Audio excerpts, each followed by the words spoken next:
अस्सलाम वालेकुम रहमतुल्लाहि वबरकातुहू। सूर्य उर्दू प्राइमरी स्कूल नागर जहानगर नांदेड़ ऑनलाइन तालीमी सेशन में जमात सुबह के तलबा का इस्तेमाल करते हैं। आज हम मजमून उर्दू सबक नंबर 8 संतरा के सवाल के जवाब देखेंगे।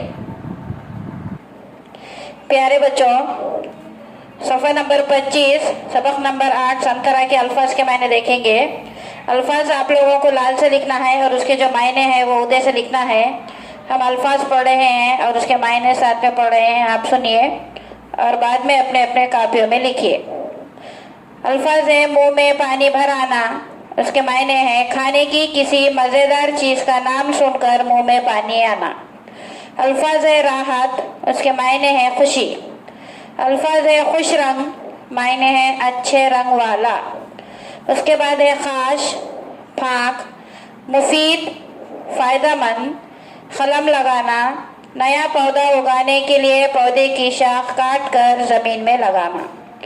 उसके बाद अल्फाज है आब पाशी, उसके मायने हैं खेत या बाग में पानी पहुंचाना।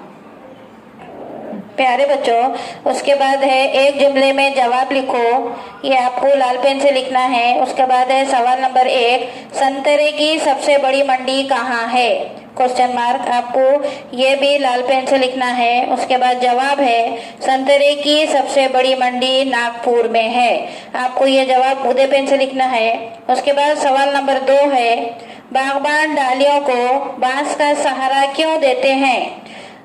उसके बाद जवाब है जो आपको उदय पेन से लिखना है, जब संतरे के दरख्त पर बहुत संतरे लग जाते हैं तो बोझ से डाल झुक कर टूट जाती है, इसलिए बागबान डालियों को बांस का सहारा देते हैं।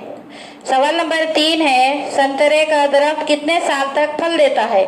उसका जवाब है संतरे का दरख्त 25 से 30 साल तक फल देता है।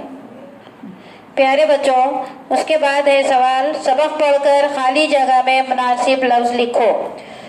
पहली खाली जगह है पकने के बाद ये बड़ा डैश दिखाई देता है।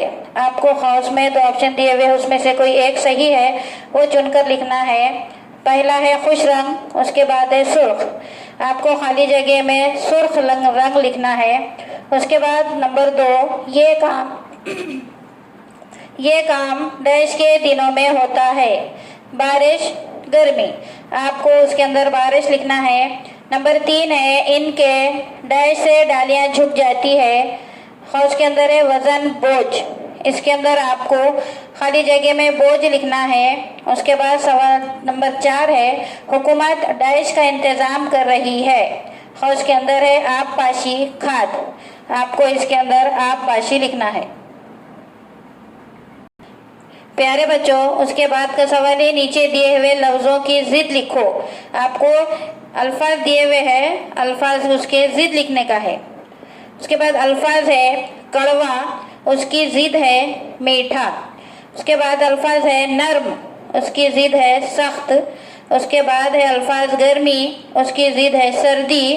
उसके बाद अल्फाज है मजबूत, उसकी ज़िद है कमज़ोर। उसके बाद है अल्फाज आसान, उसकी ज़िद है मुश्किल। प्यारे बच्चों, अभी जो आपने अल्फाज के मायने, सवालत के जवाब और अल्फाज की ज़िद ये सब देखे हैं, आपको उसको कापी में लिखना है। इस वीडियो को ज़्यादा से ज़्यादा देखें, लाइक करें, शेयर करें, सब्सक्राइब करें। इंशाल्लाह इन द वीडियो मुलाकात होगी। खुदा हाफिज़।